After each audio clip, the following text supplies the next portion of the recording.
Seminggu terakhir, harga sejumlah bahan pokok di Pasar Calang, Kabupaten Aceh Jaya, terpantau tidak mengalami kenaikan. Meskipun harga sembako normal, pedagang mengeluh akibat daya beli masyarakat yang menurun. Pasca pemilihan kepala daerah pilkada di Aceh Jaya, harga sejumlah kebutuhan pokok di Pasar Calang, Aceh Jaya dilaporkan masih stabil. Selama sepekan terakhir, tidak terlihat adanya kenaikan harga yang signifikan pada bahan kebutuhan dapur rumah tangga. Meski harga normal, namun sejumlah pedagang mengeluhkan turunnya daya beli masyarakat.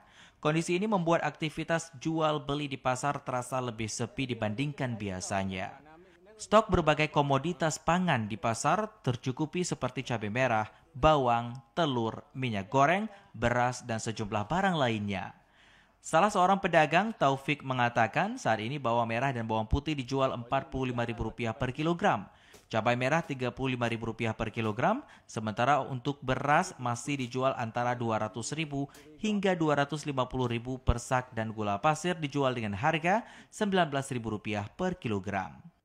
Untuk hari ini mungkin masih harga biasa, harga normal mungkin.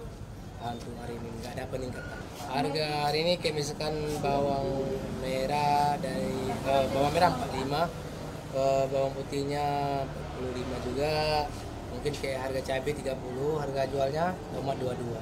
Beras, minyak makan memang udah naik dari bulan yang lalu, dari harga jualnya 22 peningkatannya dari bulan yang lalu. Meskipun harga sejumlah sembako normal, namun ada sejumlah barang lainnya yang mengalami kenaikan sejak 2 minggu terakhir.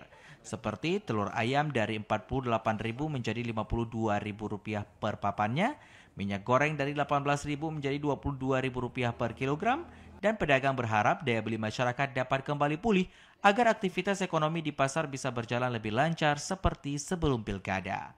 Dari Aceh Jaya, Musliadi TVRI melaporkan.